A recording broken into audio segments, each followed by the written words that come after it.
আজকে আমরা সাইয়েদনা ওমরে ফারুকের বায়োগ্রাফি সম্পর্কে জানব। ওমরে ফারুক রাদিয়াল্লাহু তাআলা আনহু, ওনার মুখের আগে লাঠি চলতো বেশি। সুবহানাল্লাহ পড়বেন না? মাঝে মাঝে লাঠি চালানোরও দরকার আছে না নাই? সাইয়েদনা ওমরে ফারুক কিভাবে ইসলাম ধর্ম গ্রহণ করলেন, কিভাবে বিশ্বনবীর প্রাণের কলিজার টুকরা হলেন, এটা দিয়ে আমরা শুরু করি। আল্লাহ তাআলা সাইয়েদনা ওমরে ফারুকের হৃদয়ের মধ্যে 3টা ধাক্কা মেরেছেন, ঈমানের ধাক্কা। আওয়াজ করে বলতে হবে কয়টা? জোরে বলেন তো কয়টা?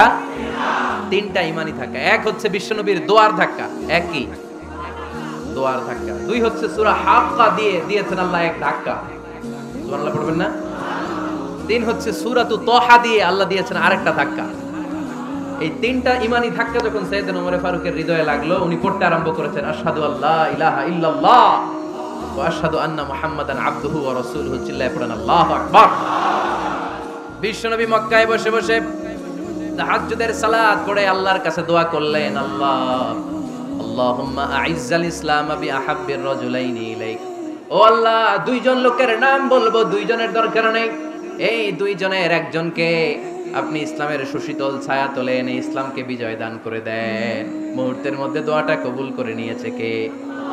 বিশ্বনবী বললেন, আল্লাহ 2 জনের নাম বলবো আজকের দোয়ায়। আবি জাহাল ইবনে হিশাম, হয়তো হিশামের বেটা আবু জাহেলকে আপনি ইসলামের ভিতরে নিয়ে আসেন, কিংবা ওমর ইবনুল খাত্তাব, খাত্তাবের বেটা ওমরকে আপনি ইসলামের ছায়া তোলে নিয়ে আসেন। ওমরে ফারুকের জন্য দোয়াটা কবুল করে নিয়েছে কে? মক্কার যে অবস্থা, আল্লাহর হাবিব সাল্লাল্লাহু আলাইহি ওয়াসাল্লাম বুঝলেন মক্কার এই 2 জনের একজন যদি আমার সাথে না থাকে তাহলে মক্কায় দাওয়াতি কাজ চালিয়ে যাওয়া যাবে। আল্লাহরে বললেন, আল্লাহ বেশি চাই না, এই 2 জনের একজন, হয় আবু জাহেল নয় ওমর, হয় আবু জাহেল নয় ওমর। বিশ্বনবী যখন দোয়া করলেন, এই দোয়ার একটা ঈমানি ধাক্কা, নুরানি ধাক্কা সাইয়েদনা ওমরে ফারুকের হৃদয়কে স্পর্শ করে ফেলল। দোয়া ইজ লাইক এ মিসাইল। এই যে আমরা দোয়া করি, এটা মিসাইলের মতো। যুদ্ধে মিসাইল হামলা করে না? মিসাইল হামলা করার পরে এই মিসাইল লক্ষ্য বস্তুতে যে ভেদ করে, ঠিক কিনা? তেমনি দোয়ার মতো যদি আপনি দোয়া করতে পারেন, আপনি যেই জন্য দোয়া করেছেন ঠিক ওই জায়গায় যে আপনার দোয়া স্পর্শ করে। সুবহানাল্লাহ পড়বেন না? বিশ্বনবীর দোয়ার মাধ্যমে প্রথমে সাইয়েদনা ওমর ফারুকের হৃদয়ে এক ধাক্কা লাগলো। 2 নম্বরে রব্বুল আলামিন সূরাতুল হাক্কা দিয়ে ওমর ফারুকের হৃদয়ের মধ্যে দিলেন এক ধাক্কা। পড়েন আল্লাহু আকবার। কোরআনের ভেতরে সূরাতুল হাক্কা নামে একটা সূরা আছে না নাই? আল হাক্কাতু মাল হাক্কা ওয়া মা আদরাকা মাল হাক্কা। পড়েন আল্লাহু আকবার। বিশ্বনবী যখন দোয়া করলেন, ওই দোয়া যখন সাইয়েদনা ওমর ফারুকের হৃদয়ে স্পর্শ করলো, সাইয়েদনা ওমর ফারুক সব সময় বিশ্বনবীরে ফলো করতে আরম্ভ করলেন। বিশ্বনবী ডানে গেলে লুকিয়ে লুকিয়ে ওমর ফারুক ডানে যায়, বিশ্বনবী বায়ে গেলে লুকিয়ে লুকিয়ে ওমর ফারুক বায়ে যায়। বিশ্বনবী একবার মসজিদুল হারামে যে নামাজ পড়তে শুরু করলেন, ওমর ফারুক তখন বিশ্বনবীর পিছু পিছু ছদ্মবেশে পেছন থেকে যে বিশ্বনবী কিভাবে নামাজ পড়ে দেখতে শুরু করলেন। বিশ্বনবী ইন দা মিন টাইম এশার নামাজে আল হাক্কাতু মাল হাক্কা তেলাওয়াত শুরু করে দিলেন। আল হাক্কাতু মাল হাক্কা তেলাওয়াত শুরু করে দিলেন। তেলাওয়াত করতে করতে বিশ্বনবী যখন তেলাওয়াত করতেছে, ওমর ফারুক এরকম দুলতেছে আর মজা পাচ্ছে। ওমিয়া বিশ্বনবীর কণ্ঠ বুঝি আমার মতো কণ্ঠ, আপনার মতো কণ্ঠ, আহমদ বিন ইউসুফের কণ্ঠ, আব্দুল বাসিতের কণ্ঠ না। বিশ্বনবীর গলায় যে কি সুরের ঝংকার আল্লাহ দিয়েছেন, কি সুরের লহরী আল্লাহ দিয়েছেন, একবার যে শুনতো পাগল হয়ে যেত। আল্লাহু আকবার। বিশ্বনবী সূরা হাক্কা মন্ত্রমুগ্ধ তেলাওয়াতে, মন্ত্রমুগ্ধ সুর দিয়ে, মন্ত্রমুগ্ধ কণ্ঠ দিয়ে তেলাওয়াত করতে লাগলেন। এশার সালাতে ওমর ফারুক দুলতে লাগলেন। ওমর ফারুক যত শুনেন অবাক হয়ে যায়, যত শুনেন অবাক হয়ে যায়, যতই শুনে অবাক। কিরে? কারণ তিনি আরবি ভাষা বুঝতেন। এত সুন্দর শব্দের গাঁথনি, এত প্রাঞ্জল বর্ণনা, এত সুন্দর অন্তমিল, এটা কবিতা না হয়ে পারে না। উনি মনে মনে ভাবলেন, এটা মনে হয় কবিতা। It might be poem, it could be poem. Muhammad মনে হয় কবি হয়ে গেছে, তার কাব্য প্রতিভা দিয়ে সে এটা বানিয়েছে। তা না হলে এত সুন্দর কথা এটা কবিতা না হয়ে পারে। ইন দ্য মিন টাইম বিশ্বনবী কিন্তু দেখতেছে না যে পেছনে ওমর। বিশ্বনবী তেলাওয়াত করছিলেন, ইন দ্য মিন টাইম বিশ্বনবী পড়ছিলেন, ওমা হুয়া বিকাউলি শাইরিন কলিলাম মা তুমিনুন। এই আয়াতের অর্থ হলো এটা কোনো কবির কথা নয়, খুব অল্প সংখ্যক লোকই তোমরা ঈমান আনো। সুবহানাল্লাহ পড়ে। এটাকে বলে কোইনসিডেন্ট। কোইনসিডেন্ট, হুট করে অনেক সময় মিলে যায়, যায় কি যায় না? আপনি একজনের কথা ভাবতেছেন বাজারে গেলেন, বাজারে যেই দেখেন ওই লোকটা দাঁড়ায় আছে, এরকম হয় কি হয় না? কোইন্সিডেন্ট। ওমরে ফারুক মনে মনে যেটা ভাবতেছে ওই কথা দিয়ে বিশ্বনবী তেলাওয়াত করতেছে, আল্লাহু আকবার। বিশ্বনবী যে আয়াত তেলাওয়াত করছিলেন, আয়াতের অর্থ হলো এটা কোনো কবির বানানো কবিতা না, খুব অল্প সংখ্যক লোকই তোমরা ঈমান আনো। ওমরে ফারুক আটকে উঠলেন, থমকে দাঁড়ালেন। ঘটনা কি? আমি মনে মনে ভাবলাম, কি এত সুন্দর কথা, এটা তো মানুষের কথা হতে পারে না, এটা নিশ্চয়ই কবিতা, কবির কথা। কিন্তু মুহাম্মদ এখন আবার পড়তেছে ওমা হুয়া বিকাউলি শাইর, এটা কোনো শায়েরের কবির কথা নয়। কলিলাম মা তুমিনুন, অল্পই তোমরা ঈমান আনো। তার মানে আমার মনে যা চলে মুহাম্মদ এটা টের পায়। মুহাম্মদ গণক, নাউজুবিল্লাহ পড়বেন না? মুহাম্মদ অনেক বড় মাপের একজন গণক। মানুষের হৃদয়ে কি চলে, মনে মনে কি ভাবে, মুহাম্মদ না দেখেও বলে দিতে পারে। ইন দা মিন টাইম বিশ্বনবী পরের আয়াতে পড়লেন ওয়ালা বিকাউলি কাহিনিন কলিলাম মা তাযাক্কারুন। এই আয়াতের অর্থ হলো এটা কোনো গণকের বানানো গণনা নয়, খুব অল্প সংখ্যক লোকই তোমরা উপদেশ হিসেবে এটাকে মানো। সুবহানাল্লাহ পড়েন। এবার আর ওমরে ফারুকের সহ্য হয় না, কি আজীব তামাশা। প্রথমে মনে করলাম কবিতা, মুহাম্মদ কয় কবি না, সে কবি না, এটা কবিতা না।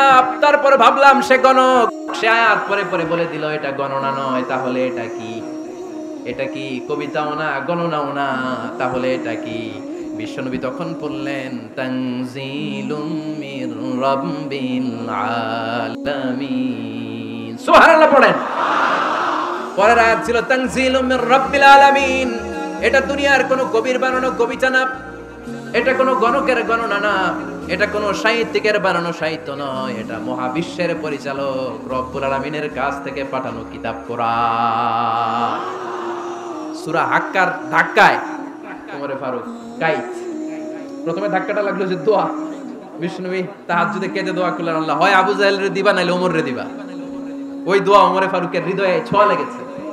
এরপরে হাক্কা, সূরাতুল হাক্কা দিয়ে দিলে এক ধাক্কা। এই ধাক্কা খেয়ে উথাল পাথাল হৃদয়ের মধ্যে, হায় রে এ কি বাণী, এ কেমন কথা, কে মুহাম্মদ? তারপরে শয়তানের ওয়াসওয়াসা আছে না নাই?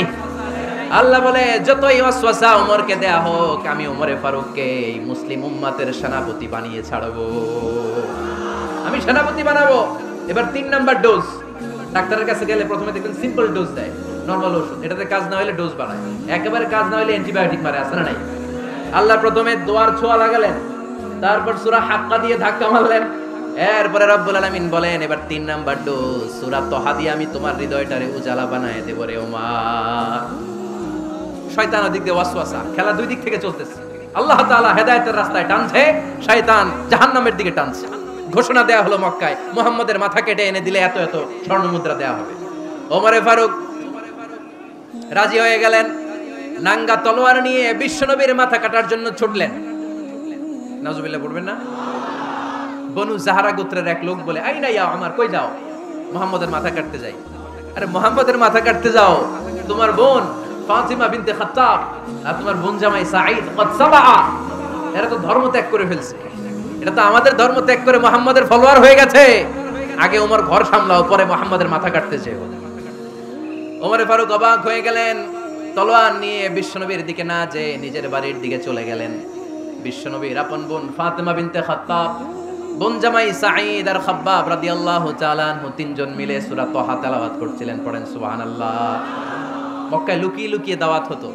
খাব্বাব রাদিয়াল্লাহু তাআলা আনহু একটা চামড়ার ফলকের মধ্যে সূরা তাহার কয়েকটা আয়াত এনে ওমরে ফারুকের বোন আর বোন জামাইকে শিক্ষা দিচ্ছে, ট্রেনিং দিচ্ছে। সুবহানাল্লাহ পড়েন। লুকিয়ে লুকিয়ে ওমরে ফারুক যখন ঘরে চলে আসলেন, এরা তটস্থ হয়ে গেল। সাইয়েদনা খাব্বাব বিছানার তলায় লুকিয়ে গেলেন। ওমরে ফারুক বললেন, দরজা খোলো। ফাতিমা বিনতে খাত্তাব দরজা খোলার পরে নির্মম ভাবে সাইয়েদনা ওমর রাদিয়াল্লাহু তাআলা আনহু বোনের গায়ে আঘাত শুরু করে দিল। বোন জামাইকে আহত করতে শুরু করলো আর বলতে শুরু করলো, তোরা পাগল হলি কেন? কি আছে ওই মুহাম্মাদের মধ্যে? কি জাদু নিয়ে এসেছে?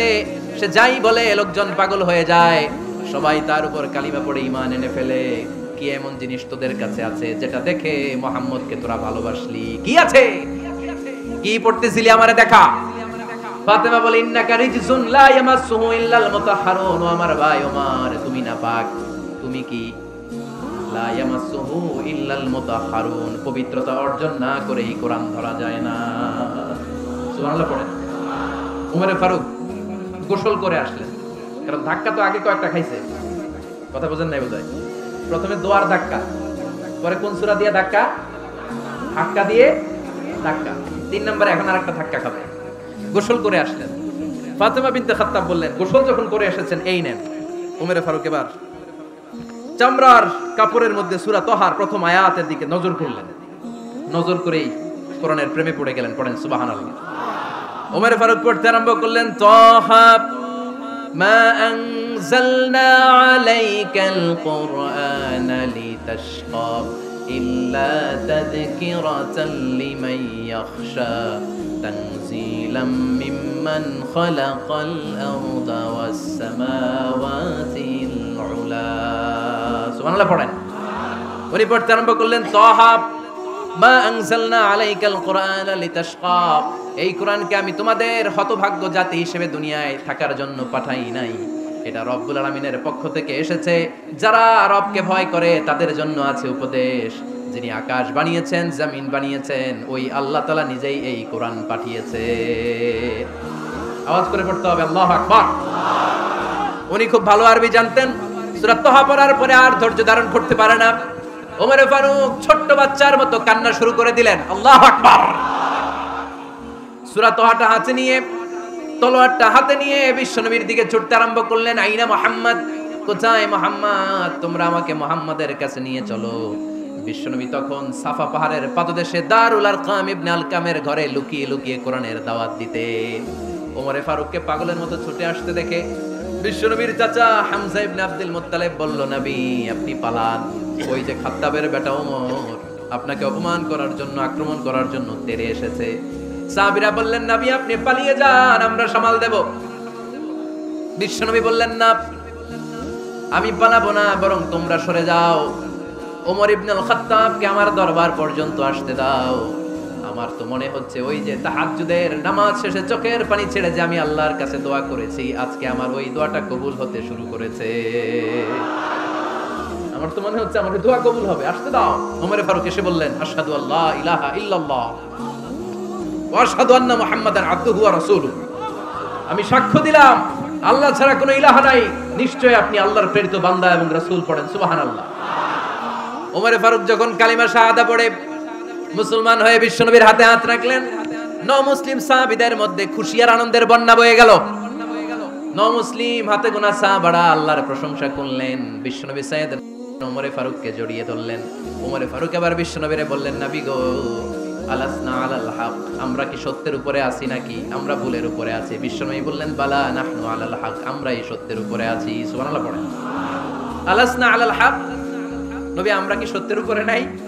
হ্যাঁ অবশ্যই ওমর, তুমি সত্যের উপরে আছো। ওমরে ফারুক বললেন, তাহলে ফাফিমাল ইখতিফা, তাহলে লুকায় লুকায় আর দাওয়াত দেব কেন? আমি তো কালিমা পড়ে ফেলছি, আসেন আমার সাথে বের হই। ফাফিমাল ইখতিফা, আর লুকায় লুকায় কেন? আসেন আমরা বাইরে বের হই। বিশ্বনবী বললেন, ওমর এটা মাক্কি জীবন, এখানে আমরা একটু গোপনে গোপনে দাওয়াত দিতে চাই। ওমরে ফারুক বলে, না, আমার দায়িত্ব, আমি একটা মিছিল দিতে চাই নবী। আল্লাহর নামের তাকবীর দিতে দিতে দারুল আরকাম থেকে শুরু করে মসজিদুল হারাম পর্যন্ত একটা মিছিল দিয়ে আমি মক্কা কাঁপাইয়া দেব। অনুমতি দেন। বিশ্বনবী দিতে চায় না। ওমর ফারুক অনেক বুঝানোর পরে স্বল্প পরিসরের একটা অনুমোদন পাওয়া গেল বিশ্বনবী সাল্লাল্লাহু আলাইহি ওয়াসাল্লামের কাছ থেকে। কিন্তু মিছিল যে দিবে, মিছিলের জন্য লোকের দরকার আছে না নাই? এখানে লোক নাই, আমি একাই মিছিল দিতেছি। এটা জমবে, মিছিল জমবে। খুঁজে উনি 11 জন মুসলিম সাহাবা পেলেন। কয়জন? ওমরে ফারুক বললেন, 11 জনই সই। এই 11 জন নিয়ে আমি আল্লাহর নামের তাকবীর দিব। 2 লাইন করলেন। কয় লাইন? 2 লাইন। পেছনে 6 জন, আর এই লাইনের নেতা বানালেন বিশ্বনবীর চাচা হামজাকে রাদিয়াল্লাহু তাআলা আনহু। আর সামনে 5 জন, তার আগে দাঁড়ালেন উনি নিজেই। তাহলে 6 6 12। বললেন এই 2 লাইনে আমরা তাকবীর দিতে দিতে, বেশি না, এই দারুল আরকামের ঘর থেকে, আপনারা জানেন যে সাফা মারওয়া এখন যে সাই হয়, এই সাফার পাদদেশে ছিল দারুল আরকামের ঘর। উনি বললেন এখান থেকে ওই যে কাবার গিলাফ দেখা যায়, কাবার গিলাফ পর্যন্ত আমরা এই তাকবীর নিয়ে ওখানে যাব। সুবহানাল্লাহ করবেন না? ওখানে উনি দাঁড়িয়ে ছোট্ট একটা ভাষণ দিয়েছিলেন। উনি বলেছিলেন, মান আরাদা আন তাসকুলা উম্মু ওয়া ইয়াতামা ওয়ালাদু ওয়া তারমিলা যাওজাতুহু ফালিয়াসুদ্দানি। খেয়াল করে শুনেন, কান দুইটা খরগোশের কানের মতো খাড়া করেন। উনি এক বাক্যের একটা ভাষণ দিলেন। ভাষণ দিতে জানলে বড় ভাষণ দেয়া লাগে না। এক বাক্যের ভাষণ দিয়ে গোটা বিশ্বকে ঝাঁকুনি মারা যায়। চিল্লায় বলো ঠিক কিনা? ওমরে ফারুক এক বাক্যের একটা ছোট্ট ভাষণ দিলেন, মান আরাদা আন তাসকুলা উম্মু, কে আছো মায়ের এই মক্কায়, কে আছো মায়ের বুক খালি করতে চাও? ইয়া আচামা ওয়ালাদু, কে আছো বাচ্চাগুলারে নিজের সন্তানগুলারে ইয়াতিম বানাতে চাও? কে আছো তারমিলা যাওজাতুহু, নিজের স্ত্রীকে বিধবা বানাতে চাও? ফালিয়া সুদ্দানি, বুকের পাটা থাকলে আমি ওমর রে থামাও। ফালিয়া সুদ্দানি, দেখি মক্কায় কার এত বড় বুকের পাটা, কে আছো মায়ের বুক খালি করতে চাও, সন্তান রে এতিম বানাতে চাও, স্ত্রীকে বিধবা বানাতে চাও? ফালিয়া সুদ্দানি, পারলে আমারে ঠেকাও। এই বলে উনি আল্লাহু আকবার, আল্লাহু আকবার, আল্লাহু আকবার বলে স্লোগান শুরু করে দিলেন। এক এক স্লোগানে মক্কার মরুজমিন থারথার করে কাঁপতে আরম্ভ করলো। এই মিছিল মক্কার কেউ দেয় না। মিছিলের আওয়াজ শুনে আবু জাহেল বাইরিস, উতবা বাইরিস, শাইবা, ওয়ালিদ ইবনে মুগিরা সব বের হয়েছে। কিরে, আমার এলাকায় এত বড় স্লোগান, কার এত সাহস? বের হয়ে দেখে মিছিলের সামনে ওমর। ওমর রে দেখে দিছে এক দৌড়, কারণ ওমরে ফারুককে থামানোর মতো বাপের বেটা মক্কায় দ্বিতীয়টা কেউ ছিল না। আওয়াজ করে বলেন ঠিক কিনা? ওমরে ফারুক আল্লাহু আকবার, আল্লাহু আকবার বলে স্লোগান দিতে দিতে মসজিদুল হারামের ভেতরে ঢুকে গেল। কাবার গিলাফ ধরার পরে সেদিন মিছিল থেমেছে ওই আল্লাহর নামের স্লোগান। সেদিন কেউ থামাতে পারে নাই, কিয়ামত পর্যন্ত কেউ থামাতে পারবে না। চিল্লায় বলো ঠিক কিনা?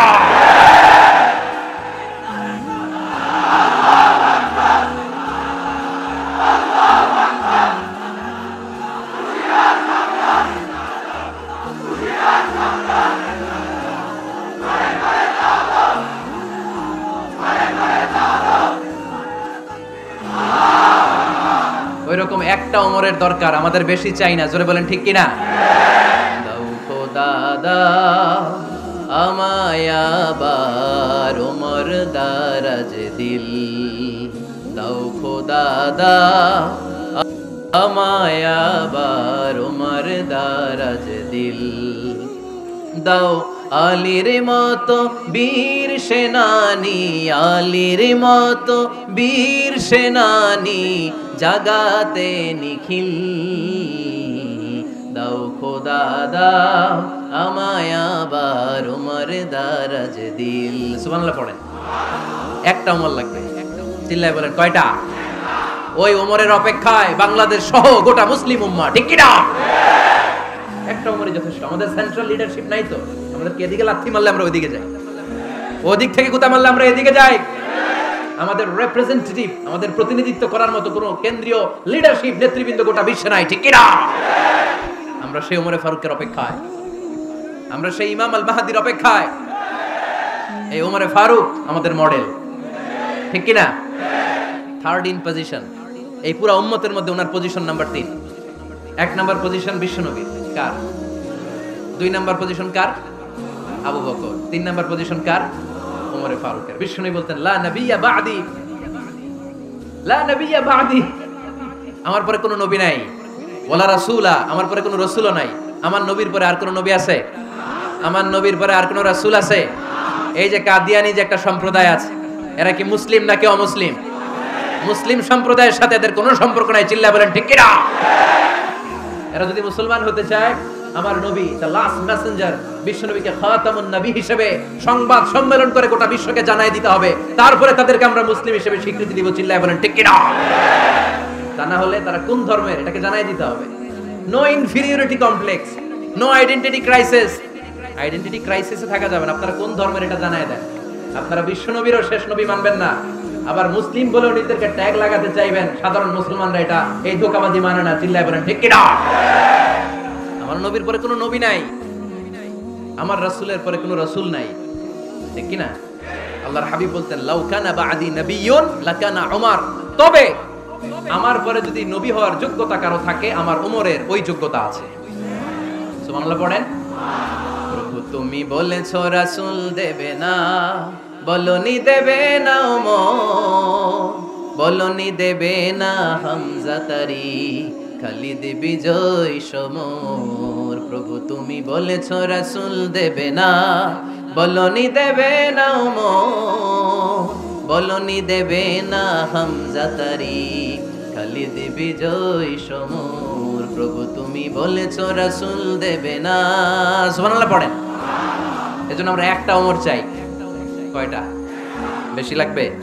নেতার মতো নেতা কয়টা লাগে? জোরে বলেন কয়টা? Enough, that's enough. ওমরে ফারুক, আওয়ার সুপার হিরো। ওনার সাথে বিশ্বনবী সাল্লাল্লাহু আলাইহি ওয়াসাল্লামের মুসাহারার সম্পর্ক ছিল। ওমরে ফারুক যে বিশ্বনবীর শ্বশুর, এটা অনেকে জানেই না। ওমরে ফারুক রাদিয়াল্লাহু তাআলা আনহু বিশ্বনবীর শ্বশুর ছিলেন। এটা আজকে নতুন শুনছেন, কে কে হাত তোলেন? দেখছেন হুজুর, সঠিক বলছি না আমি? অনেকে আমরা জানি না। মাশাআল্লাহ, জানতে লজ্জা নাই, শিখতে লজ্জা নাই। লজ্জা হচ্ছে অজ্ঞতায় আর মূর্খতায়, ঠিক কি না? আমরা শিখতে রাজি আছি। যে কথা বলে আমরা তার ছাত্র। আমার আগে হুজুর কথা বলতেছিলেন, আমরা ছিলাম ছাত্র। এখন আমি কথা বলতেছি, এখন আমরা সবাই হয়ে গেছি ছাত্র, ঠিক কি না? যিনি বলেন তিনি শিক্ষক, বাকিরা আমরা ছাত্র, ঠিক কি না? চার খলিফার দুই খলিফা, ইসলামের চার খলিফার দুই খলিফা বিশ্বনবীর মেয়ের জামাই, আর বাকি দুই খলিফা বিশ্বনবীর শ্বশুর। সুবহানাল্লাহ পড়েন। সাইয়েদনা আলী রাদিয়াল্লাহু তাআলা আনহু, সাইয়েদনা উসমান যুন নূরাইন বিশ্বনবীর মেয়ের জামাই। উসমান রাদিয়াল্লাহু তাআলা আনহুর কাছে বিশ্বনবী দুই মেয়েকে বিয়ে দিয়েছিলেন। একজন মারা যাওয়ার পরে আরেকজন। বিশ্বনবী বলেছেন এরপরে আরেকটা থাকলে ওইটারও বিয়ে দিতেন। সুবহানাল্লাহ পড়বেন না? দুইজন ছিল মেয়ের জামাই আর দুইজন ছিল শ্বশুর।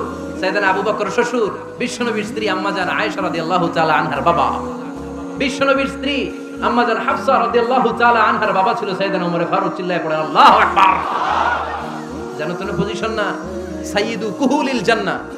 জান্নাতে যত নারীরা যাবে, নারীদের সর্দারিনী হবে সাইয়্যিদাতুনা ফাতেমা রাদিয়াল্লাহু তাআলা আনহা।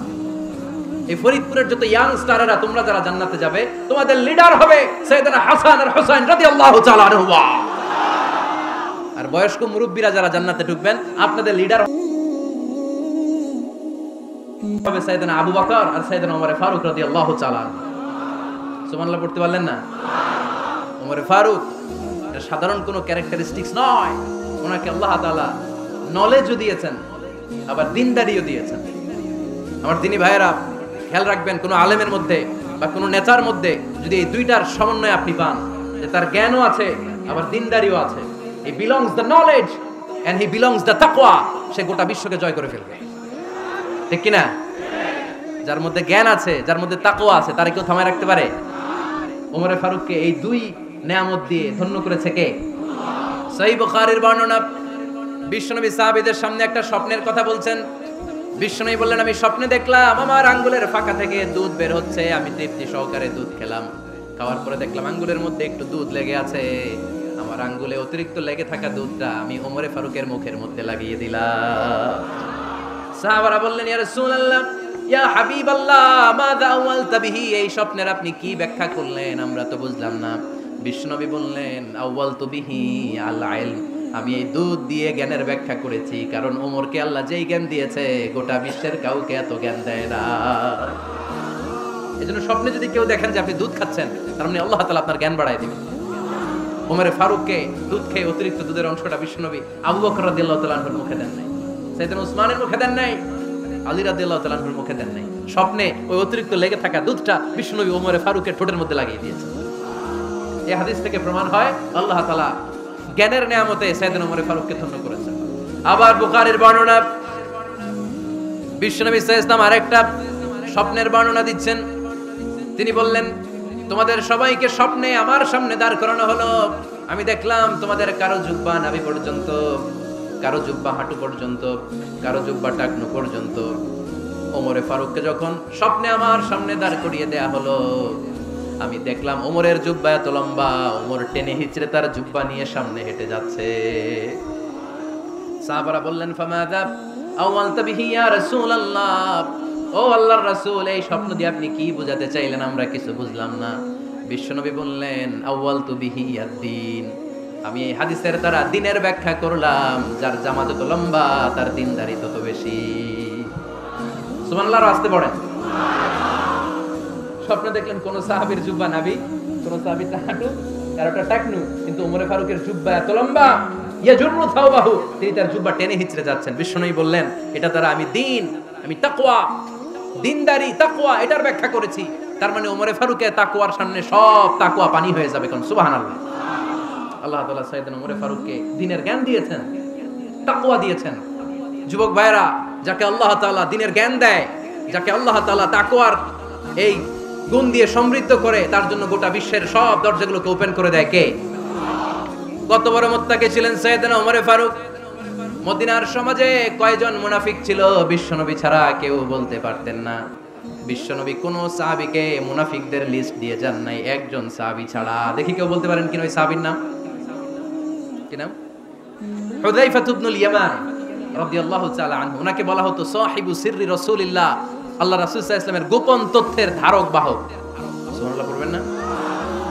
বিশ্বনবী ইন্তেকালের আগে মদিনার সমাজে মোট কয়জন মুনাফিক আছে এই তথ্য আবু বকরকে বলেন নাই, ওমর রাদিয়াল্লাহু তাআলা আনহুকে বলেন নাই, উসমান রাদিয়াল্লাহু তাআলা আনহু, আলী রাদিয়াল্লাহু তাআলা আনহু, আশারাতুল মুবাশশিরিন বিল জান্নাহ কোন সাহাবীকে বলেন নাই। শুধুমাত্র কেবলমাত্র একমাত্র হুযায়ফা ইবনুল ইয়ামান রাদিয়াল্লাহু তাআলা আনহুর কাছে মুনাফিকদের লিস্টে বিশ্বনবী দিয়ে গিয়েছেন। সুবহানাল্লাহ পড়েন। মদিনায় কারা কারা মুনাফিক কেউ জানতো না হুযায়ফা ছাড়া। কে ছাড়া? নামটা আজকে মুখস্থ করেন, যাতে অন্য কোনো ওয়াজে কেউ জিজ্ঞেস করলে বলতে পারেন। মুনাফিকদের লিস্ট যে সাহাবীর কাছে বিশ্বনবী দিয়ে গিয়েছিলেন, সাহাবীর নাম কি? নাম? নামটা কেমন লাগে? ভালো লাগে? অনেকে আমারে জিজ্ঞেস করে, হুজুর আমার ছেলে হবে আগামী মাসে, একটা নাম দেন। নাম দিয়ে দিলাম হুযায়ফা। যাদের হবে ছেলে, এলাকায় যাদের নেক্সট কয়েক মাসে ছেলে হবে, খালি হুযায়ফা চলবে। কি চলবে? ভালো লাগে? নামটা ভালো লাগে? রাইখেন, অনেক সুন্দর নাম। উনি জানতেন মুনাফিক কারা। দেখেন ওমরে ফারুকের তাকওয়ার লেভেলটা কত হাই। ওমরে ফারুক একদিন হুযায়ফা রাদিয়াল্লাহু তাআলা আনহুর কাছে গেলেন, যে বললেন, হুযায়ফা, বিশ্বনবী ইন্তেকালের আগে মুনাফিকদের নামের লিস্টটা কারো কাছে দেয় নাই, আমার জানা নাই, সাইয়েদনা আবু বকরের জানা নাই, কোন সাহাবীর জানা নাই, তুমি ছাড়া। আমি তোমার কাছে জানতে চাই, আমি ওমরের নামটা ওই মুনাফিকদের খাতায় আছে কিনা আমার একটু বলো। আমার ওমরের নামটা ওই মুনাফিকদের লিস্টিতে একটু আছে কিনা, নামটা একটু বলো। যদি থাকে আমি ভালো হয়ে যাব। আমি নেফাকি দূর করে পাক্কা মুমিন হতে চাই। আমার নাম যদি মুনাফিকের লিস্টে থাকে আমি তো শেষ। হুযায়ফা চোখের পানি ছেড়ে দিয়ে বলে, আমিরুল মুমিনিন, কেমন প্রশ্ন করলেন আপনি? আপনি বিশ্বনবীর শ্বশুর। এই উম্মতে আপনার পজিশন 3 নাম্বার। আপনারে মুনাফিকরা ভয় পায়, শয়তান আপনারে ভয় পায়। আপনি জান্নাতে সব বয়স্ক লোকদেরকে নিয়ে জান্নাতের মধ্যে আগে আগে ঢুকবেন। কেমন করে মুনাফিকদের কাতারে আপনার নাম থাকতে পারে ওমর? সুবহানাল্লাহ পড়ে। কি বিনয়ী, কি তাকওয়া। হুযায়ফাকে যে ধরতেন, হুযায়ফা একটু বলো না আমার নামটা মুনাফিকদের লিস্টিতে আছে কিনা। ওমরে ফারুকের যদি এই টেনশন থাকে যে আমি মুনাফিক হয়ে গেলাম কিনা, আমাদের এই টেনশন থাকার দরকার আছে না নাই? হ্যাঁ, এজন্য সব সময় আল্লাহর কাছে দোয়া করতে হবে, আল্লাহ তুমি নেফাকি থেকে আমাদেরকে বাঁচাও।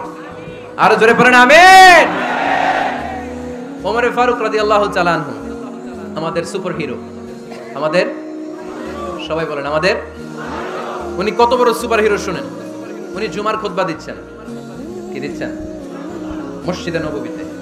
খুতবার মাঝখানে হঠাৎ বললেন, ইয়া সারিয়াতাল জাবাল, ইয়া সারিয়াত ইবনে জানিমিল জাবাল। এই কথা বলেই আবার খুতবা দিতে শুরু করলেন। উনার এই ইয়া সারিয়াত ইবনে জানিমিল জাবালের সাথে আগের কথারও কোনো মিল নাই, পরের কথারও কোনো মিল নাই।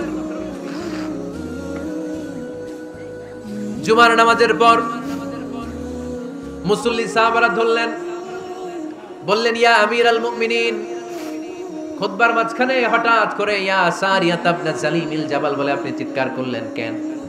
আপনার এই বাক্যের সাথে আপনার খুতবার আগের বাক্যের কোনো মিল নাই, আপনার খুতবার পরের বাক্যেরও কোনো মিল নাই। এই কথা আপনি কারে বললেন, কারে উদ্দেশ্য করে বললেন? এই কথার তাৎপর্য কি আমাদেরকে বুঝিয়ে বলে।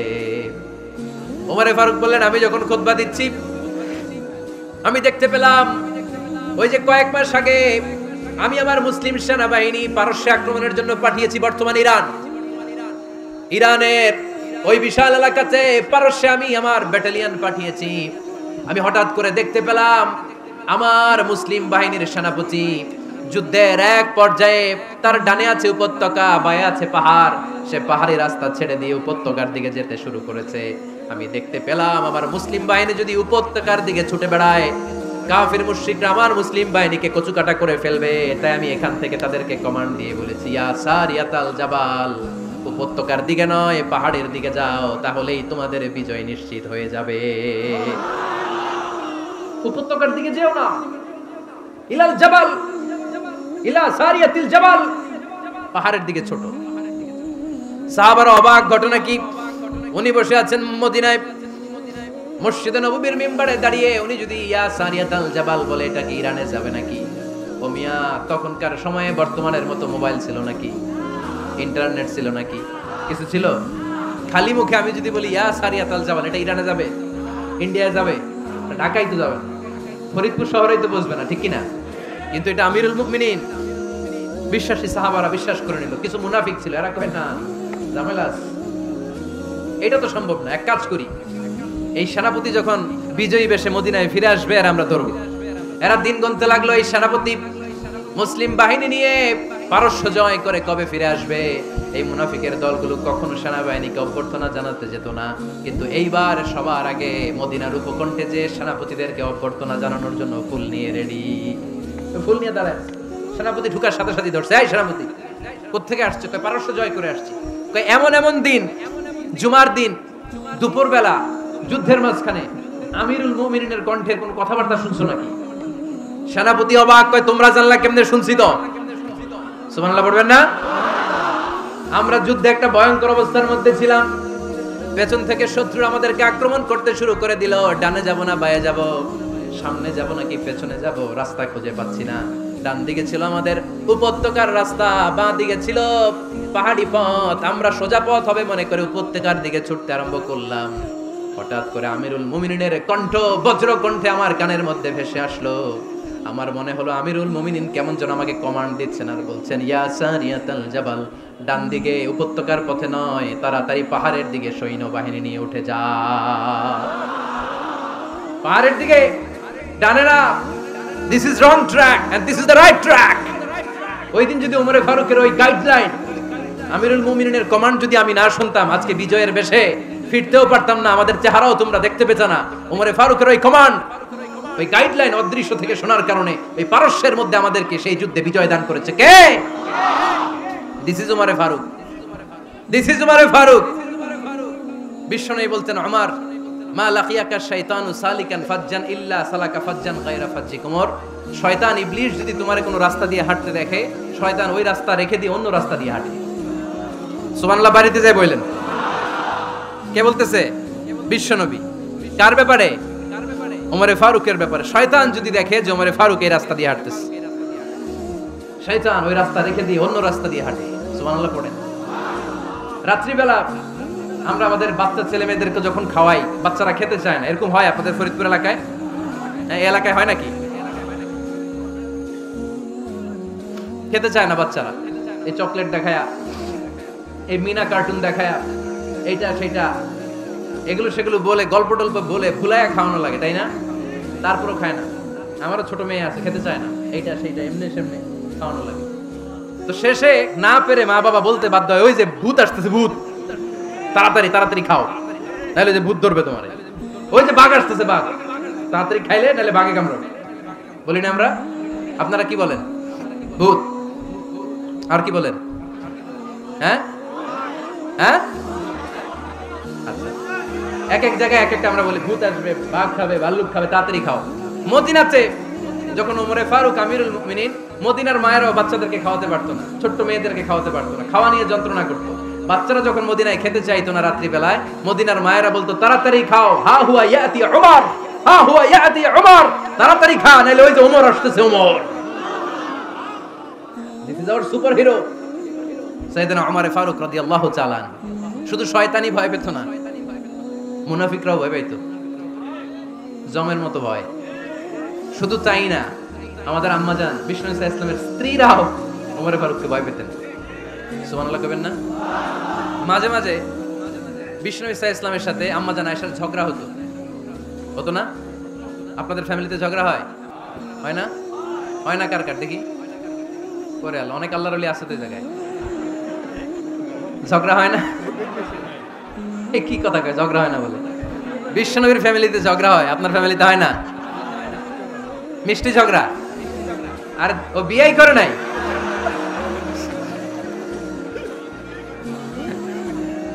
ঝগড়া তো হবেই। দাম্পত্য জীবনের মজাটাই তো এখানে, কখনো ঝগড়া কখনো আনন্দ, একটু বৃষ্টি একটু রোদ, একটু হাসি একটু কান্না, ভালো লাগা ভালোবাসা শেয়ার করে নেয়া, মিলেমিশে একাকার হয়ে যাওয়া, ঠিক কিনা? আল্লাহর হাবিব সাল্লাল্লাহু আলাইহি ওয়াসাল্লামের সাথে আম্মাজান আয়েশার ঝগড়া হতো। তো একদিন ঝগড়া হয়ে দুইজন রেগে আছে, খবরদার দুইজন রেগে থাকবেন না, আবার একজন রাগলে আরেকজন থেমে যাবেন, কারণ এই ছোট্ট ঝগড়া থেকে এটা অনেক সময় বিচ্ছেদের দিকে গড়ায়। আমার প্রিয় ফরিদপুরবাসী, ভাবি রেগে গেলে আপনি রাইগেন না, ওই দিন আপনি একটু ঠান্ডা থাকেন। আবার আপনি রেগে গেলে, আমার মাইকের আওয়াজ যদি ভাবিরা শুনেন, আপনারা রেগে যায় না, একটু ঠান্ডা থাকেন। দুইজনে রেগে গেলে তো তৃতীয় বিশ্বযুদ্ধ শুরু হবে, তাই না? একজন রেগে গেলে আরেকজন ঠান্ডা, কারণ এই সামান্য ঝগড়া থেকে ইগোর কারণে এটা বিচ্ছেদ আর ডিভোর্স পর্যন্ত গড়ায়। আর শয়তান এখানে উস্কানি দেয়, কারণ ইমানদারদের ফ্যামিলি ভাঙতে পারলে শয়তান সবচেয়ে বড় খুশি হয়, আর ইমানদারদের ফ্যামিলি টিকে থাকলে খুশি হয়ে যায় কে? আম্মা জান আয়েশা রাদিয়াল্লাহু তাআলা আনহার সাথে বিষ্ণু ইসা ইসলামের ঝগড়া হতো মাঝে মাঝে। একবার ঝগড়া হলো, বিষ্ণু ইসা ইসলামের রাগ, আম্মা জান আয়েশাও রাগ। বিষ্ণুই বললেন, আয়েশা ঝগড়া করে আর কতক্ষণ থাকবো, আসো মিটমাট করি। আয়েশা রাদিয়াল্লাহু বললেন, ঠিক আছে মিটমাট করব। তো বিষ্ণু ইসা ইসলাম বললেন, মিটমাটের জন্য কারে ডাকবো? ওমর রে ডাকি। কয় না, ওমর রে না, ওমর গালিজ, ওমর অনেক রাগে, আমার ডর লাগে। কয় তাহলে তোমার আব্বারে ডাকি। কয় ডাকেন। কি খুশি, মেয়েদের মধ্যে অভ্যাসটা আছে না নাই? তাহলে তোমার আব্বারে ডাকি, ডাকেন। ডেকে নিয়ে আসা হলো। আবু বকর রাদিয়াল্লাহু তাআলা আনহু দাঁড়ালেন, আম্মা জান আয়েশা দাঁড়ালেন, বিশ্বনবীও দাঁড়ালেন। বিশ্বনবী বললেন, আয়েশা তোমার আব্বা আসছে, এবার ঘটনা খুলে বলার পালা, তুমি বলবা নাকি আমি বলবো? আম্মা জান আয়েশা বললেন, আপনি বলেন, তবে ওয়ালা তাকুল ইল্লা হাক্কান, যেটা ঘটছে ওইটাই বললেন, মিথ্যা কথা কইেন না। আবু বকর রাদিয়াল্লাহু তাআলা রেগে মেগে আগুন, কি এই কথা তুমি কেমন করে বলো? বিশ্বনবীকে মিথ্যা কথা কখনো বলবে? রেগে মেগে দিলেন মেয়ের গালে এক চড়। বানিয়ে বলতেছি না, মুসনাদ আহমদ ইবনে হাম্বলের হাদিস। বাবার হাতের থাপ্পড়কে আম্মা জান আয়েশা উল্টে বললেন। সাইয়েদনা আবু বকর রাগে গড়গড় করছেন, আবার মারার জন্য তেড়ে গেলেন। এবার বাঁচার জন্য আম্মা জান আয়েশা বিশ্বনবীর পিছনে যে আশ্রয় নিলেন, বিশ্বনবী বাঁচানোর জন্য দুই হাত মেলে দাঁড়িয়ে গেলেন। পড়েন সুবহানাল্লাহ। বিশ্বনবী যখন দুই হাত মেলে দাঁড়িয়ে গেলেন, সাইয়েদনা আবু বকর রাদিয়াল্লাহু আনহু থেমে গেলেন। সাইয়েদনা আবু বকর রাদিয়াল্লাহু তাআলা আনহু ঘর থেকে বের হয়ে বারান্দায় দাঁড়ালেন। পড়েন সুবহানাল্লাহ। এবার বিশ্বনবী আম্মা জান আয়েশার কাছে যেয়ে বলেন, ইয়া আয়েশা কাইফা রাআইতিনি আনকাসতুকি মিনার রাজুল, দেখছো কেমনে বাঁচাইলাম? আমি না থাকলে ভর্তা বানাই ফেলতো আজকে। আমি বাঁচাইছি তোমারে, আমি, আমার লগে ঝগড়া করো তুমি। লজ্জায় পড়ে আম্মা জান আয়েশা খিলখিল করে হেসে দিলেন, বিশ্বনবীও হেসে দিলেন। দুইজনের হাসির মধুর আওয়াজ শুনে সাইয়েদনা আবু বকর বাইরে থেকে অবাক, কিরে এতক্ষণ না ঝড় তুফান, এখন দেখি হাসি। সালাম দিয়ে অনুমতি নিয়ে ভিতরে ঢুকলেন। ঢুকে দেখেন আম্মা জান আয়েশাও হাসে, বিশ্বনবীও হাসে। এই হাসি দেখে আবু বকর রাদিয়াল্লাহু আনহু হেসে দিলেন। আরশের উপর থেকে খুশি হয়ে গেলেন কে? এবার সাইয়েদনা আবু বকর রাদিয়াল্লাহু তাআলা আনহু বললেন, ইয়া রাসূলুল্লাহ আশরিকানি ফি সিলমিকুমা কামা আশরাকতুমানি ফি হারবিকুমা। ও নবী, যুদ্ধ লাগলে, দুইজন যুদ্ধ লাগলে মীমাংসার জন্য যেমনি আমারে ডাকেন, এরকম হাসি আর আনন্দের মুহূর্তেও আমারে একটু ডাকেন। আশরিকানি ফি সিলমিকুমা কামা আশরাকতুমানি ফি হারবিকুমা। নবী, আপনাদের মধ্যে ঝগড়া লাগলে সন্ধি করার জন্য আমারে যেমনি ডাকেন, আপনাদের হাসি খুশি আনন্দ খুনসুটি এই মজাদার মুহূর্তগুলোতে আমারে বঞ্চিত রাখেন না, আমার একটু ডাকেন। সুবহানাল্লাহ পড়েন। এই মুসনাদ আহমদ ইবনে হাম্বলের হাদিস শোনার উদ্দেশ্য হচ্ছে, বিশ্বনবী প্রথমে ওমর ফারুকের নাম বলেছিলেন। সাইয়েদনা আয়েশা বলে, না আমি ডরাই। হাইবাত, দিস ইজ কল্ড হাইবাত ওমর। একবার বিশ্বনবীর সব বিবিরা ধরলেন, ও নবী আমাদেরকে এটা দেন, ওইটা দেন, ঘরে এটা নাই, ওইটা নাই, ওইটা নাই। বিশ্বনবীকে, আমার কাছে কিছু নাই, যদি এমনি আমার বউ হয়ে থাকতে চাও থাকো, তাহলে যা, তা না হলে যা লাগবে কিনে দেবো, সাথে সাথে তালাকও দিয়ে দিব। কিছু দিতে পারবো না, আমার নাই তো, সামর্থ্য নাই। কিন্তু বিবিরাও ছাড়ে না, এটা দেন, ওইটা দেন। বিশ্বনবী রহমতের নবী, বিবিদেরকে বুঝাতেও পারেন না। বিবিরা আবদার করতেছে, নবী এটা লাগবে, ওইটা লাগবে। ইন দ্য মিন টাইম বিশ্বনবী একজনের সালাম শুনতে পেলেন। কে যেন দরজায় দাঁড়িয়ে বলতেছে, আসসালামু আলাইকুম। বিশ্বনবী দরজার দিকে তাকালেন, তাকিয়ে বললেন, ওয়া আলাইকুমুস সালাম। আর বুঝতে পারলেন এটা আমার ওমরের সালাম। সালাম দেওয়ার পরে বিবিদের দিকে তাকায় দেখে একজন বিবিও নাই, সব অন্দর মহলের ভিতরে দৌড়। সুবহানাল্লাহ পড়তে পারলেন না? This is our super hero Omar. এরকম ওমর একটা লাগবে, চিল্লায় বলেন কয়টা? একটা ওমর গোটা বিশ্বকে সোজা করে দিবে। একটা ওমর সবল আর দুর্বলের সব পার্থক্য দূর করে দিবে। মাজলুমের উপর জালিমের অত্যাচারের অবসান ঘটায় দিবে। গোটা বিশ্বটাকে সাম্য, মৈত্রী, ভালোবাসার ইনসাফ দিয়ে পরিপূর্ণ করে দিবে। সেই ওমরের অপেক্ষায় আমরা। নিজের ছেলেকে 80টা বেত মেরেছেন। কয়টা? 80টা বেত মেরেছে। এই ব্যাপারে অনেকগুলো বর্ণনা পাওয়া যায়। সবচেয়ে সহিহ বর্ণনা হচ্ছে মুয়াত্তা ইমাম মালিকের বর্ণনা। ওমর ফারুক রাদিয়াল্লাহু তাআলা আনহুর ছেলে আব্দুর রহমান মারুফুন বিআবি শাহমা ছিলেন মিশরে। ওখানে নাবিজ খেয়েছিলেন। নাবিজ হচ্ছে আরব দেশের লোকেরা দুধের মধ্যে শক্ত খুরমা রাত্রেবেলা ঢেলে দিত, ঢেলে দিলে সারা রাত ওই খুরমার রসটা দুধের সাথে মিশে দুধটা লাল হয়ে যেত। এটাতে সকালবেলা খেত, খুব সুস্বাদু, এটাকে বলে নাবিজ। কিন্তু এটা রাতে ভিজাইলে সকালেই খাইতে হয়, রেখে দিলে আবার একটু সমস্যা হয়, এটা অনেকটা তারির মতো হয়ে যায়, মাতলামি চলে আসে। তো ওমরে ফারুকের ছেলে নাবিজ খেয়েছেন, মদ খাননি, নাবিজ। কিন্তু নাবিজ খাওয়াতে সাকরান চলে এসেছে। সাকরান চলে আসাতে এটা যখন প্রমাণিত হয়েছে, আমর ইবনে আল-আস রাদিয়াল্লাহু তাআলা আনহু নাকি 80 বেত মেরেছেন মিশরে। কয় বেত? নিয়ম হচ্ছে সবার সামনে, কিন্তু সবার সামনে না মেরে একটু গোপনে মেরেছে। এই তথ্য যখন ওমরে ফারুকের কাছে এসেছে, উনি বললেন না, মারতে হবে সবার সামনে, আলাদা মারলা কেন? ও মদিনায় ফিরে আসলে আমি আবার 80টা মারব। মদিনায় ফিরে আসার পরে সাইয়েদনা ওমরে ফারুক ওই আগের 80টারে আর ধরেন নাই, নিজ হাতে আবার 80টা বেত মেরেছেন। এই বেত মারার 1 মাস পরে এই আবু শাহমা ইন্তেকাল করেছে। অনেক ঐতিহাসিক বলে এই বেতের আঘাতে মরেছে, কেউ কেউ বলেছে নিজের রোগের কারণে মরেছে। কিন্তু দিস ইজ দ্য ইনসাফ সিস্টেম অফ উমর। নিজের ছেলে বলে ছেড়ে দেয় নাই। এখন নিজের ছেলে হইলে 7 খুন মাফ, না তার ছেলে হইলে 10 খুন মাফ, এলাকার মোড়লের ছেলে হইলে 10 খুন মাফ। নো পার্সিয়ালিটি ইন ইসলাম। ইসলামে পার্সিয়ালিটি নাই। আপনি নেতার ছেলে হন, আপনি বিজনেস ম্যাগনেটের ছেলে হন, আপনি যেই হন না কেন, ইসলামের দৃষ্টিতে সবাই সমান। চিল্লায় বলেন ঠিক কিনা? বনু মখজুমিয়া গোত্রের এক নারী চুরিতে ধরা পড়ল। সাহাবারা বললেন, নবী, মদিনার সবচেয়ে ভেরি প্রেস্টিজিয়াস এন্ড ডিগনিফাইড ফ্যামিলির মেয়ে, আপনি হাত কাটেন না, কারণ ইসলামের নিয়ম চুরি করলে কি কেটে দাও? বিষ্ণু বললেন, বলো কি? হাত না কাটার জন্য তোমরা আমাকে রেকমেন্ড করছো? এটা আল্লাহর আইন, পৃথিবীর কেউ রেকমেন্ড করলো শোনার ক্ষমতা আমার নাই, কারণ আইনটা দিয়েছে কে? লাউ কানাত ফাতিমাতু বিনতি মুহাম্মাদিন সারাকাত লাকাতা মুহাম্মাদুন ইয়াদাহা। আরে বনু মাকসুমিয়া মেয়ে তো দূরের কথা, আমার কলিজার টুকরা ফাতেমাও যদি আজ চুরিতে ধরা পড়তো, তার হাত কেটে দিতে আমি 1 মিনিটও দেরি করতাম না। দিস ইজ ইসলাম। এই হচ্ছে ওমরে ফারুকের মানাকিব। এরকম ওমরে ফারুক কয়টা লাগবে? আওয়াজ করে বলতে হবে, কয়টা লাগবে? একটা লাগবে। এই সাইয়েদনা ওমরে ফারুক মদিনার প্রথম চিফ জাস্টিস ছিলেন। সর্বপ্রথম উনার পরামর্শে সাইয়েদনা আবু বকর রাদিয়াল্লাহু তাআলা আনহু কোরআনকে সংকলন করেছেন। আমরা এই যে কোরআন পড়ি 30 পারা, এমদাদিয়া লাইব্রেরির 114টা সূরা, কত সুন্দর সন্নিবেশ করা হয়েছে, এখানে সাজানো হয়েছে। আল্লাহর হাবিব সাল্লাল্লাহু আলাইহি ওয়াসাল্লামের সময় কি এরকম কোরআন ছিল নাকি? ছিল? খেজুর পাতার মধ্যে, গাছের বাকলের মধ্যে, ওটের বড় হাড্ডির মধ্যে আর পাথরের মধ্যে খোদাই করা কোরআন ছিল। সাইয়েদনা আবু বকরের সময় রাদিয়াল্লাহু তাআলা আনহুর সময় যুদ্ধ হলো, 70 জন হাফেজ সাহাবী ইন্তেকাল করলেন। সাইয়েদনা আবু বকর রাদিয়াল্লাহু তাআলা আনহুকে ডেকে ওমরে ফারুক বললেন, ও আবু বকর, এইভাবে হাফেজে কোরআন সাহাবীরা যদি দুনিয়া থেকে বিদায় হয়ে যায়, আল্লাহর কোরআনও তো বিদায় হয়ে যাবে। আমার পরামর্শ হলো আপনি সব বয়োজ্যেষ্ঠ সাহাবীদেরকে একসাথে করে, কোরআনের সব কাগজগুলোকে একসাথে করে একটা নির্ধারিত কপির মধ্যে কোরআনকে সংকলন করে ফেলে। সাইয়েদনা আবু বকর বললেন, যেটা আমার নবী করে না, এটা আমি কেমনে করি? কিন্তু ওমরে ফারুক নাছরবান্দা বলে না, এটা করলে কোনো খারাপ হবে না, ভালোই হবে। মুসলিম উম্মার জন্য এক জায়গায় কোরআন সন্নিবেশিত থাকবে, আপনি করেন। সাইয়েদনা আবু বকর রাজি হয় না, ওমরে ফারুকও ছাড়ে না। ওমরে ফারুক বলতে বলতে বলতে বলতে এমন ভাবে সাইয়েদনা আবু বকর রাদিয়াল্লাহু তাআলা আনহুকে ধরলেন, সব শেষে সাইয়েদনা আবু বকর ওমরে ফারুকের কথায় কোরআন সংকলনে রাজি হয়ে গেলেন। পড়েন সুবহানাল্লাহ। উনি বললেন, ওমর যখন আমাকে বারবার বুঝাতে লাগলো, আল্লাহ তাআলা আমার হৃদয়টা ওমরের কথা শোনার জন্য খুলে দিলেন। আল্লাহ তাআলা কেমন যেন আমাকে ইলহাম করলেন, আবু বকর করো, এই কাজের মধ্য দিয়ে আমি আমার কোরআনকে গোটা বিশ্বে জীবিত রেখে দেব। This is Umar. এই যে আমরা হিজরি সনের যে আমরা গণনা করি, এই হিজরি সনের প্রবর্তক হচ্ছে সাইয়েদনা ওমরে ফারুক। সুবহানাল্লাহ নাই? আপনাদের মনোযোগ আছে না গেছে? কই ঘুমায় গেলেন মনে হয়?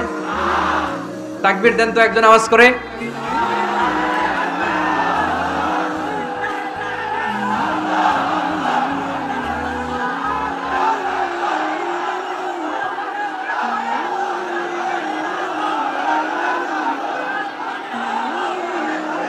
মাশাআল্লাহ, মাশাআল্লাহ। বসেন, বসেন, এখনই শেষ করে দেব কিছু সময়ের মধ্যে। আমরা একসাথে বিদায় নিব ইনশাআল্লাহ। ওঠা বসা করবেন না, ওঠা বসা করবেন না, বসেন। সাইয়েদনা ওমরে ফারুক এই হিজরি সনের গণনা শুরু করেছেন। সাহাবারা বলল, আমিরুল মুমিনিন, খ্রিস্টানদের ঈসাই সন আছে, আমাদের মুসলমানদের কোনো সন নাই। আমাদের একটা সন থাকলে আমাদের জিজিয়া নিতে, আমাদের যাকাতের টাকা উত্তোলন করতে অনেক সুবিধা হবে। ওমর ফারুক বললেন তাহলে কোন সালকে হিজরি, কোন সালকে মুসলিম সাল হিসেবে আমরা ঘোষণা দিতে পারি? একজন বলল আমার নবী যেই সালে জন্মগ্রহণ করেছেন ওই সালে। ওমর ফারুক বললেন না, আমার নবীর জন্ম আমাদের জন্য খুশির দিন, কিন্তু এটা আমাদের জন্য প্রেরণা নয়, প্রেরণা নবীর কাজে, ঠিক কিনা? আরো কিছু সাহাবারা বলল তাহলে যেই সালে আমার নবী ইন্তেকাল করেছে ওইটারে প্রথম সাল ধরেন। ওমর ফারুক বললেন না, যেদিন তিনি ইন্তেকাল করেছেন এটা আমাদের দুঃখের দিন, এটা আমাদের প্রেরণা নয়, আমাদের প্রেরণা হচ্ছে বিশ্বনবীর ত্যাগ তিতিক্ষা আর কাজের মধ্য দিয়ে। জোরে কোন ঠিক কিনা? ওমর ফারুক বললেন যেদিন বিশ্বনবী ইসলাম রক্ষায় নিজের মাতৃভূমি ছেড়ে মক্কা থেকে মদিনায় গিয়েছেন ওই দিনটাকে হিজরি প্রথম দিন ধরে আমরা হিজরি সাল গণনা করে শুরু করে দেব, ওইটাই হচ্ছে হিজরি সন। সেখান থেকে হিজরি সনের প্রবর্তন করেছেন সাইয়েদনা ওমর ফারুক রাদিয়াল্লাহু তাআলা আনহু। এই যে স্টেট গভর্নমেন্ট, এই যে প্রিজন, জেলখানা, ক্যান্টনমেন্ট, সচিবালয়, গণভবন, বঙ্গভবন, মুক্তিযোদ্ধাদের ভাতা, রাষ্ট্রীয় ভাতা, এই সব নিয়ম কানুন সাইয়েদনা ওমর ফারুক তার রাষ্ট্রীয় আমলে তিনি নিজে করেছেন। চিল্লায় পড়েন আল্লাহু আকবার। মুসলমানদের আলাদা কারেন্সি, নিজস্ব মুদ্রা ব্যবস্থা নিজে চালু করেছেন। সৈনিকদের মধ্যে যারা বিবাহিত প্রতি 6 মাস অন্তর অন্তর 1 মাসের ছুটি কাটাতে তারা ফিরে আসবে, সাইয়েদনা ওমর ফারুক চালু করেছেন। চিল্লায় আওয়াজ করে পড়েন আল্লাহু আকবার। এই যে আমরা 20 রাকাত সালাতুত তারাবি পড়ি রমাদানে, পড়েন না আপনারা? এটা সাইয়েদনা ওমর ফারুক চালু করেছেন। সুবহানাল্লাহ পড়তে পারলেন না? কোরআনে মোট 22টা আয়াত আছে যেখানে সাহাবারা ইনডিসিশনে ভুগছিলেন। বিশ্বনবীর মত একটা, ওমর ফারুকের মত আর একটা। এই 22 জায়গায় আল্লাহ তাআলা বিশ্বনবীর মতের পক্ষে আয়াত নাজিল না করে ওমর ফারুকের মতের পক্ষে কোরআনের আয়াত নাজিল করেছেন। আওয়াজ করে পড়েন আল্লাহু আকবার। এদিকে উঠলেন কেন আপনারা? যারা উঠছেন আমার দিকে তাকান।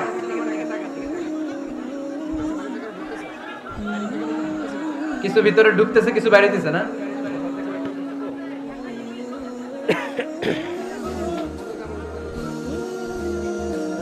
সাইয়েদনা ওমর ফারুক, আমরা সাহাবীদের জীবন চরিত পড়তে চাই না, কত যে অনুপ্রেরণামূলক দৃষ্টান্ত সাইয়েদনা ওমর ফারুক আমাদের জন্য রেখে গিয়েছে।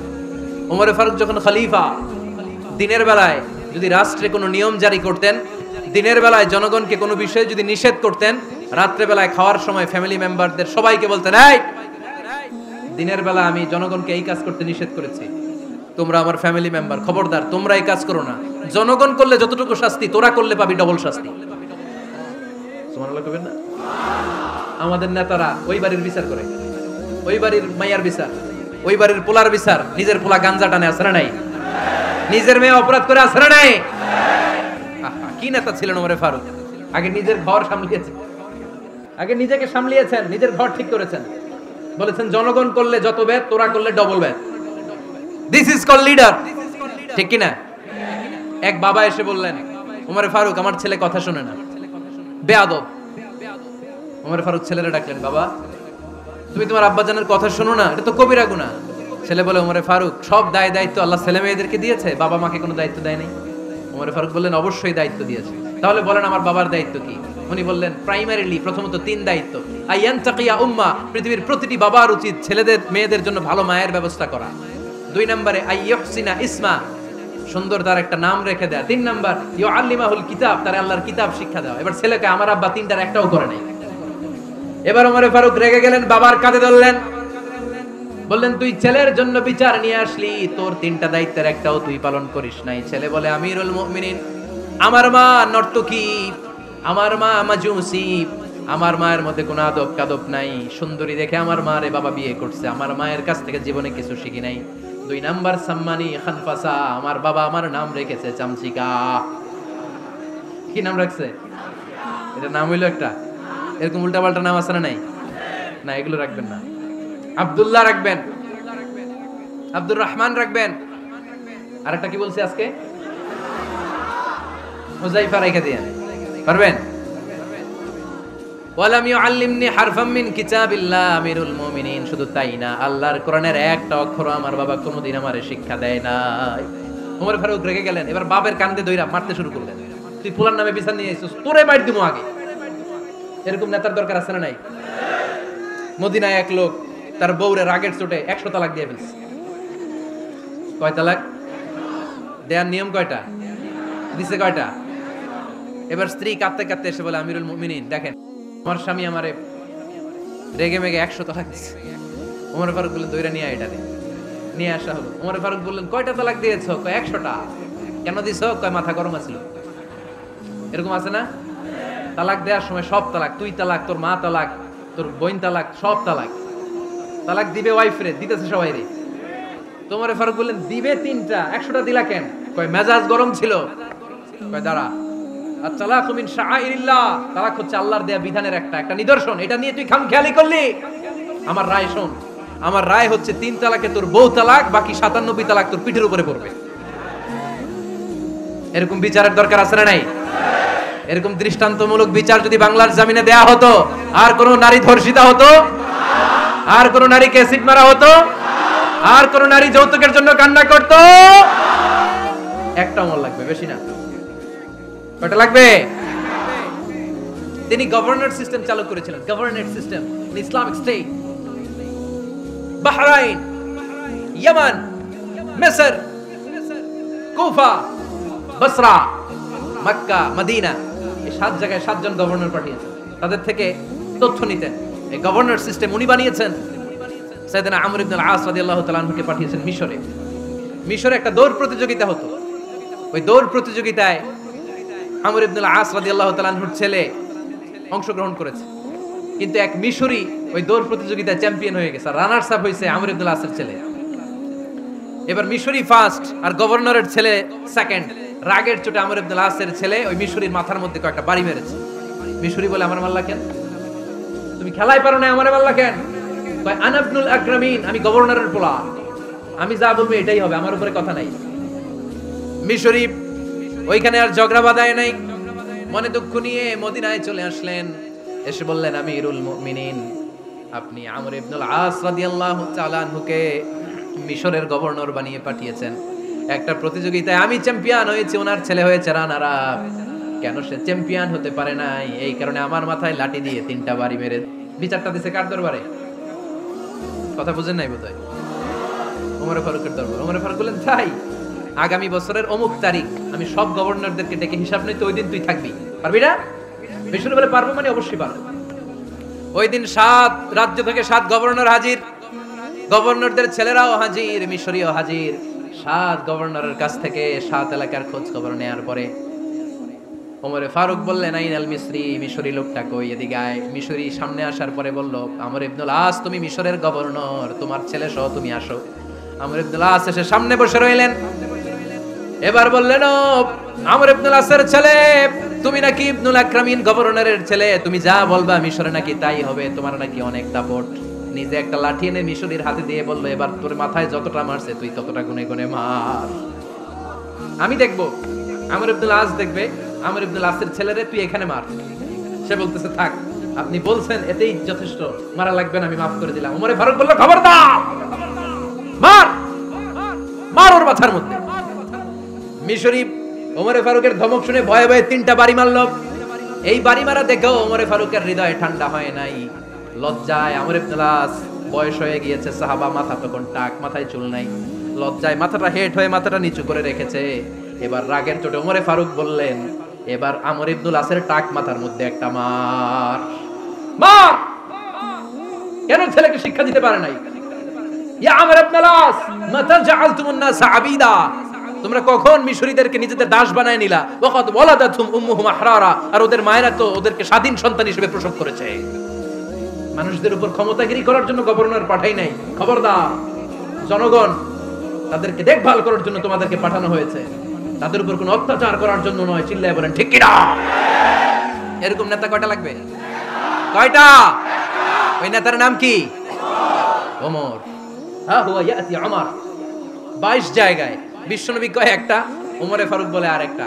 আল্লাহ বলে, বিশ্বনবী, আপনার পক্ষে আমি আয়াত নাজিল করতে পারলাম না, আমি ওমরের পক্ষে নাজিল করে দিলাম।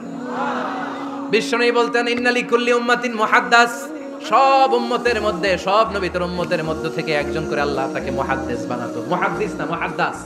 মুহাদ্দাস মানে এমন লোক যিনি যা ভাবতো ওই ভাবনাটাই আল্লাহ আয়াত হিসেবে নাজিল করে দিতেন। বিশ্বনবী বলেন, আমার উম্মতের মধ্যে মুহাদ্দাস হচ্ছে সাইয়েদনা ওমর। মদিনার সবচেয়ে বড় মুনাফিকের নাম আব্দুল্লাহ ইবনে উবাই ইবনে সালুল, সব মুনাফিকদের সরদার। কিন্তু এই মুনাফিকের ছেলেটা হলো পাক্কা ইমানদার। এই ছেলের নাম হলো আব্দুল্লাহ। আওয়াজ করে বলেন, ছেলের নাম কি? আব্দুল্লাহ ইবনে উবাই ইবনে সালুল মুনাফিক সরদার যখন ইন্তেকাল করলো, সাইয়েদনা আব্দুল্লাহ রাদিয়াল্লাহু তাআলা আনহু বিশ্বনবীর কাছে এসে চোখের পানি ছেড়ে ডেকে বলে, নবী আপনিও জানেন আমিও জানি, মদিনার সবাই জানে আমার আব্বা মুনাফিকদের সরদার, কিন্তু আমার মন তো মানে না, আমার তো পিতা, আমার তো বাবা লাগে, আমার তো মন মানে না। আপনিও জানেন মুনাফিক, আমিও জানি মুনাফিক। নবী আপনার দরবারে কিছু আমি চাই না, আপনার গায়ের একটা জামা দেন, আপনার জামাটা পরিয়ে আমার বাবারে দাফন দিব। এর উসিলায় যদি আমার আব্বারে আল্লাহ মাফ করে দেয়, দয়ার নবী মায়ের নবী জামা খুলে দিয়ে দিলেন। পড়েন সুবহানাল্লাহ। আব্দুল্লাহ রাদিয়াল্লাহু তাআলা আবার আবদার চললেন, নবী জানি আমার বাবা মুনাফিক, কিন্তু আমার তো বাবা, আপনার দরবারে ফরিয়াদ, আপনি নিজে যে আমার বাবার জানাজার নামাজের ইমামতি করবেন। দয়ার নবী মায়ার নবী জানাজার নামাজে যেতে চাইলেন। ওমরে ফারুক বললেন, নবী না, খবরদার আপনি উবাই ইবনে সালুলের জানাজায় যাবেন না। বিশ্বনবী জোর করে যেতে চাইলেন। সাইয়েদনা ওমরে ফারুক বিশ্বনবীর জামা পেছন থেকে টেনে ধরলেন। আল্লাহু আকবার, টেনে ধরলেন, যাবেন না আপনি। ওমরে ফারুকের হাত থেকে হ্যাচকা টান মেরে জুব্বা টান দিয়ে বিশ্বনবী জানাজায় চলে গেলেন। রব্বুল আলামিন আয়াত নাজিল করলেন, ইস্তাগফির লাহুম আও লা তাস্তাগফির লাহুম ওয়া ইন তাস্তাগফির লাহুম ৭০ মাররাতান ফালান ইয়াগফিরাল্লাহু লাহুম। নবী গো, একবার নয়, দুইবার নয়, ৭০ বারও যদি এই মুনাফিকের জন্য আপনি ক্ষমা চান, তার জন্য ক্ষমা নাই, তার জন্য আছে জাহান্নাম। ওয়ালা তাকুম, আপনি যাবেন না আলা কবরি, কখনো তাদের জানাজায় যাবেন না। এই যে একটা ভুল করে ফেলছেন, এটা এবারই শেষ, এরপরে আর যাবেন না। সাইয়েদনা ওমর ফারুকের পক্ষে আল্লাহ তাআলা কোরআনের আয়াত নাযিল করে দিলেন। চিল্লায় পড়েন আল্লাহু আকবার। এভাবে 22টা জায়গায় ওমর ফারুক যা বলেছে, এটা নিয়ে একটা আলাদা আলোচনা হইতে হবে, আলাদা একটা আলোচনা লাগবে যে 22টা আয়াতে আল্লাহ তাআলা বিশ্বনবীর পক্ষে কোরআনের আয়াত নাযিল না করে সাইয়েদনা ওমর ফারুকের পক্ষে আয়াত নাযিল করেছেন। চিল্লায় পড়েন সুবহানাল্লাহ। ওই ওমর ফারুককে আমাদের মডেল বানানোর দরকার আছে না নাই? ওই ওমর ফারুকের জীবনী আমাদের ছেলে মেয়েদেরকে পড়ানোর দরকার আছে না নাই? আমাদের ভবিষ্যৎ প্রজন্মে এগুলো জানে না। ওরা সালমান খান দেখে বড় হয়, ওরা শাহরুখ খান দেখে বড় হয়, ওরা ঋত্বিক রোশনকে দেখে বড় হয়। ওরা মনে করে যে এরাই বড় সুপার হিরো। আমাদের যে কত বড় সুপার হিরো আছে এরা জানেই না। নতুন প্রজন্মের কর্ণকহুরে সাইয়েদনা ওমর ফারুকের ইতিহাস পৌঁছে দেওয়ার দরকার আছে না নাই? ওমর ফারুকের ইন্তেকালের ঘটনাটা বলেই আমরা মুনাজাতের দিকে যাব। শুনবেন? শুনতে চান? উনি স্বপ্নে দেখলেন একটা লাল মোরগ ওনাকে 3টা ঠোকর মেরেছে। কয়টা? উনি জুমার নামাজে, জিলহজ মাসের শেষ সপ্তাহে জুমার নামাজে বললেন যে একটা লাল মোরগ 3টা ঠোকর মেরেছে। মুগীরা ইবনে শুবা রাদিয়াল্লাহু তাআলা আনহুর দাস আবু লুলু আল মাজুসি, এই লোকটা খঞ্জর বানাতে পারত। মুগীরা রাদিয়াল্লাহু তাআলা আনহুর দাস। মুগীরা প্রতিদিন 4 দিরহাম করে চার্জ করত, যেহেতু দাস। সে বিচার দিল, আমিরুল মুমিনিন, মুগীরা আমার থেকে বেশি টাকা চায়, জুলুম করে। ওমর ফারুক বললেন, তাই? তুমি কি কাজ জানো? বলে, আমি খঞ্জর বানাতে জানি। বাড়ি কই? পারস্য। আরে তুমি খঞ্জর বানাতে জানলে তো 4 দিরহাম অনেক কম, সে তো আরো বেশি টাকা নেওয়া দরকার ছিল তোমার থেকে। আবু লুলুর এই কথা পছন্দ হয় নাই। সে কয়, ওমর তুই সবারে দয়া দেখাও আর আমার ক্ষেত্রে কঠিন নিয়ম বানাইলা, দাঁড়াও এই নিয়ম তোমার আমি দেখাবো। এই রাগে সে বাড়িতে যে একটা খঞ্জর বানালো। কি বানালো? খঞ্জর চিনেন? ছোট্ট ছুরি। কিছুদিন আগে ওমানের সুলতান কাবুস ইন্তেকাল করেছেন, জানেন আপনারা? ওনার এই কোমরের মধ্যে খঞ্জর থাকতো, ছবিতে দেখছেন? আরব শাহেক যারা সুলতান আমির, কোমরে কি থাকে? ছোরা থাকে, খঞ্জর। সে বাসায় যে একটা খঞ্জর বানালো, যে খঞ্জরের 2 মাথা, লাহু রাসান ওয়া মাকবাদাতুহু ফি ওয়াসাতি, আর ধরার হ্যান্ডেলটা মাঝখানে, এদিকেও ছুরি এদিকেও ছুরি, যাতে এইভাবে মারা যায়। সে ধার দিতে লাগলো আর বলল, ওমর দাঁড়াও তোমার আমি দেখাবো। ওমর ফারুক মসজিদে নববীর ইমাম, ফজরের নামাজের সময় এ আবু লুলু আল মাজুসি বুরনুস পরে, চাদর পরে, লুকিয়ে লুকিয়ে, সে অগ্নি উপাসক, মুমিন নয়। ওমর ফারুক অ্যাটাক করার জন্য গেলেন মসজিদে নববীতে। ওয়াকানু ইউসাল্লুনা বিগালাস, তখন ওনারা অন্ধকারে নামাজ পড়তো। নামাজের সময় যখন হলো, লুকিয়ে লুকিয়ে প্রথম কাতারে ওমর ফারুকের পিছনে মুয়াজ্জিনের পাশে দাঁড়ালেন, হাতে খঞ্জর। একামত হলো, ওমর ফারুক সালাত শুরু করলেন, ফজরের সালাত, আল্লাহু আকবার। নামাজ শুরু করলেন, সূরা ফাতিহা বললেন। আরেকটা সূরা যখন পড়তে যাবেন, in the mean time Abu Lulu এই খঞ্জর নিয়ে ওমর ফারুকের বুকের মধ্যে 3টা স্টেবিং করলেন। একটা মারলেন নাভির নিচে, মারার সাথে সাথে পাকস্থলী কেটে গেল। আরেকটা মারলেন পাজরে, পাজর ছিঁড়ে গেল। 3টা মারার পরে ওমর ফারুক বললেন, কাতালানি আল কাল, এক কুকুর আমাকে মেরে ফেলেছে।